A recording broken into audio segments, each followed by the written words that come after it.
We had a great treaty today with the Iranians. So we're going to end their nuclear weapons program for 10 years. We're going to get to checking on all their nuclear sites.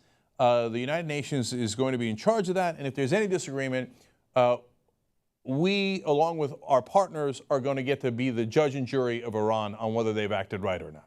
And if they don't act right, we get to withdraw from this treaty. So is that going to be good enough for right-wing critics across the world? No, of course not.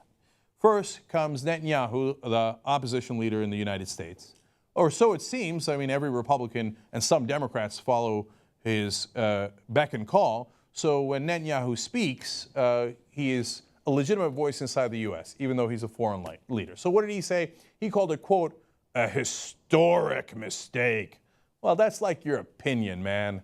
And I don't care if you're an ally or who you are. I don't give a damn what the Turkish prime minister thinks or the Israeli prime minister or the Thai prime minister.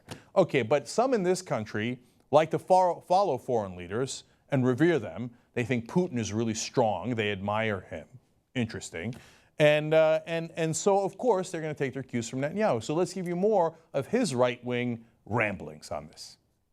The world is a much more dangerous place today than it was yesterday. They've gambled that in 10 years' time, Iran's terrorist regime will change while removing any incentive for it to do so. In fact, the deal gives Iran every incentive not to change. Amazingly, this bad deal does not require Iran to cease its aggressive behavior in any way. By not dismantling Iran's nuclear program, in a decade, this deal will give an unreformed, unrepentant, and far richer terrorist regime the capacity to produce many nuclear bombs. In fact, an entire nuclear arsenal with the means to deliver it. What a stunning, historic mistake. Israel is not bound by this deal with Iran, and Israel is not bound by this deal with Iran because Iran continues to seek our destruction. We will always defend ourselves. Okay, that was nothing but lie after lie. It separates him from, doesn't separate him from the right-wingers here in this country at all. They're going to lie about every part of this deal. It says it does not require Iran to stop their nuclear program. Just not true. Not true. That's the whole point of the deal. If it didn't require that, there'd be no deal. It does require that. I've explained that in painstaking detail.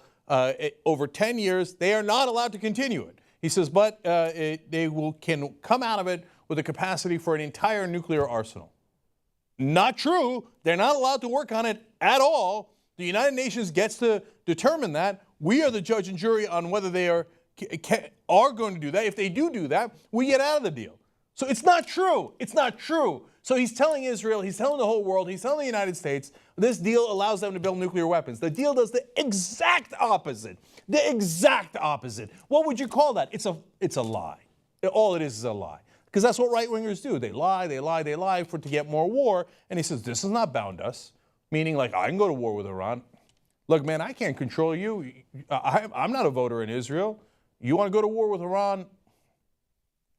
I strongly counsel against it because I care about the Israeli people and I don't want them in a bloody war for no goddamn reason. You're going to get all those people killed for what? For what?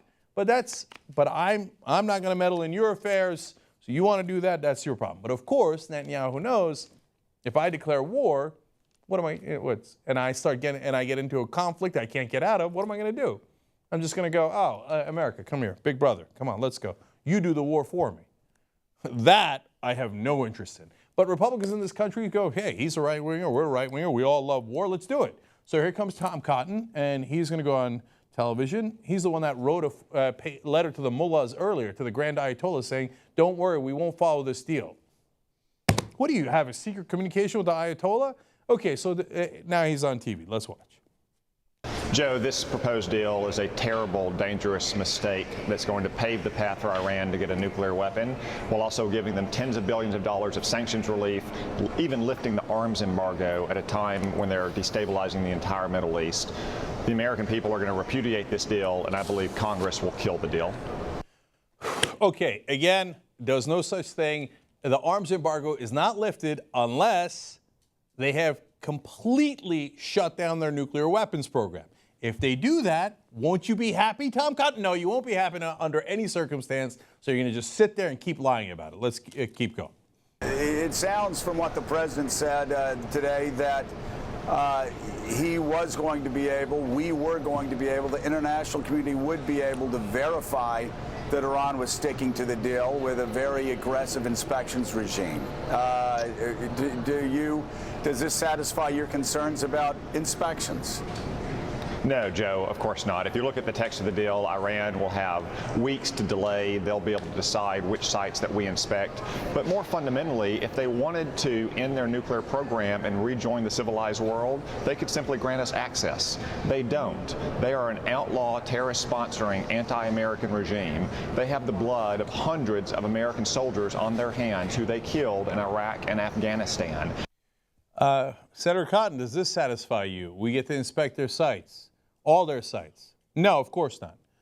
Because nothing would ever satisfy me. The blood of hundreds of thousands of Iranians might begin to satisfy me, but nothing short of that would satisfy me. They get to decide whether we do inspections. No, they don't.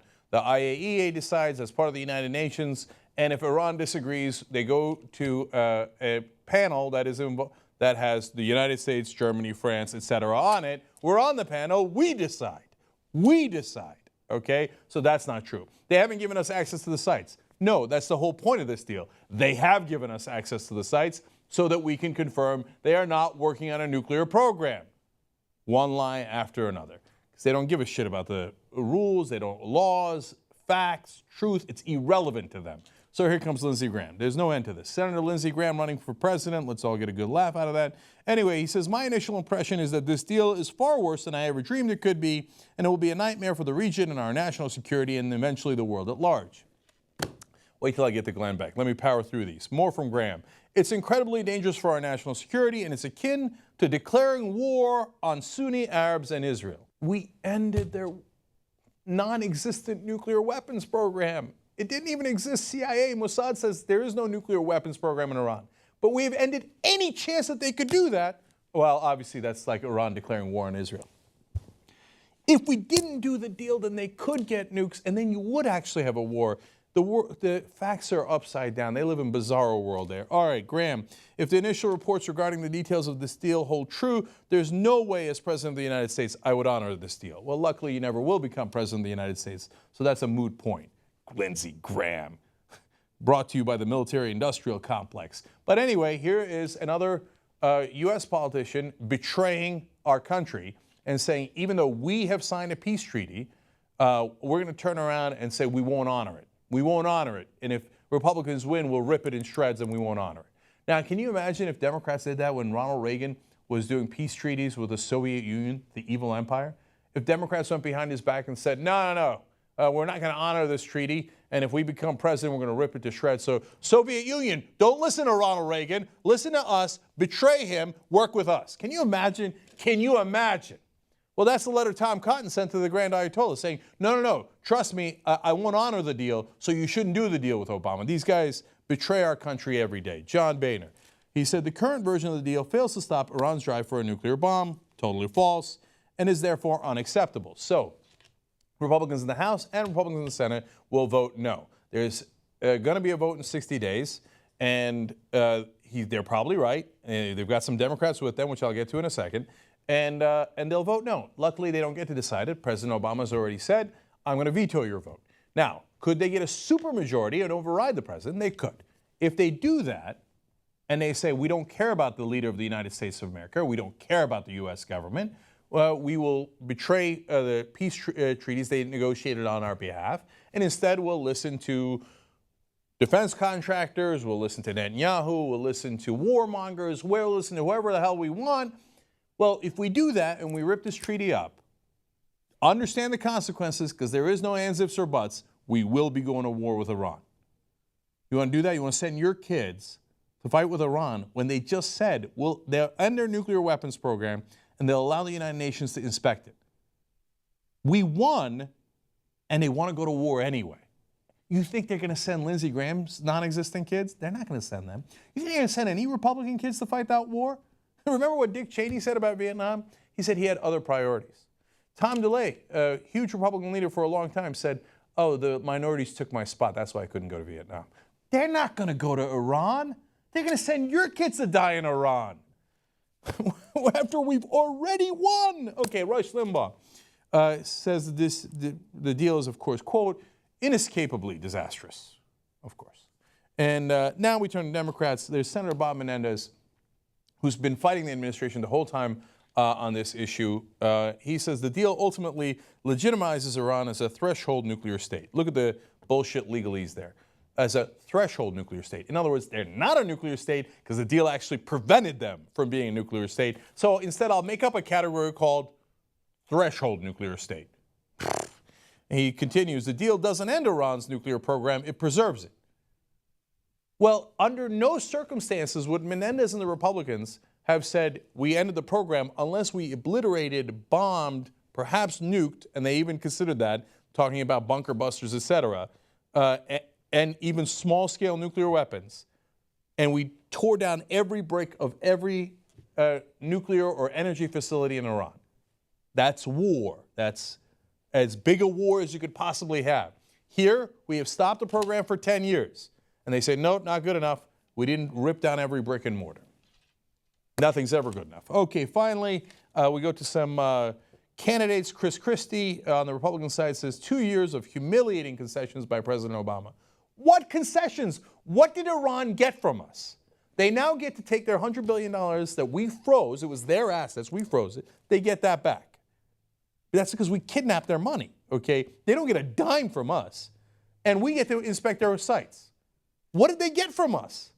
They didn't get a goddamn thing from us. What humiliating concessions are you talking about?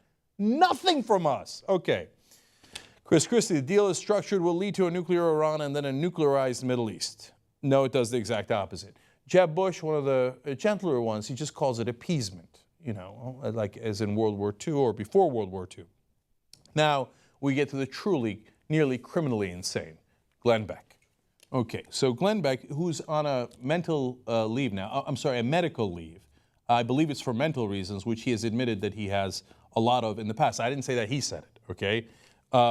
He said, what this president has done will be remembered as something far worse than Neville Chamberlain.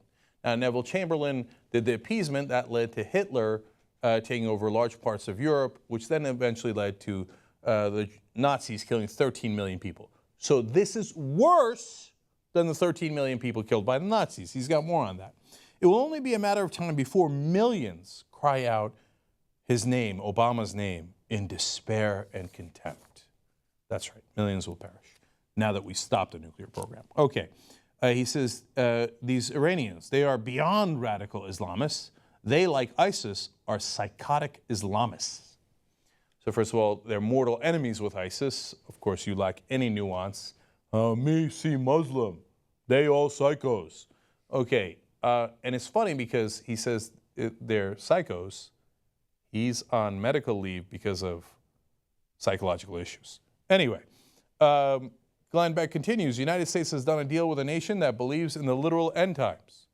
Wait, is that us? No, but literally, our evangelical Christians in America, including George W. Bush, believe in end times. In fact, George Bush, while invading Iraq, or right before he invaded Iraq, told the French president, I have to do it because Gog and Magog are going to come out of Iraq. Yeah, that's biblical talk for end times are coming, and that's the beast is going to rise from there, and I have to defeat them. What a joke that Glenn Beck then turns around and says, oh, they believe in the end times. He elaborates. He says, I love this. No one in their right mind would sign treaties with a Christian country that believed these things. Well, the Iranians just did because they signed it with us. Okay, a huge percentage of our country, 25 to 33% of our country, believes in end times, can't wait for Armageddon, for Jesus to come back and kill nearly everyone on earth. They believe that that happens in the Middle East, so they are enthusiastically looking for a war to end all wars to start in the Middle East because they think Jesus will come back and we'll be in the end times. And then ironically, this guy turns around and says that's what they believe. Now, some of them might believe that. They're equally idiotic and mental, okay?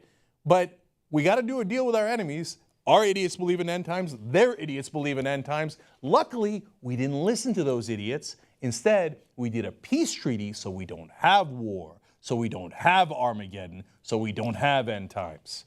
Finally, Beckus can't leave horrible enough alone. He's going to take it over the top.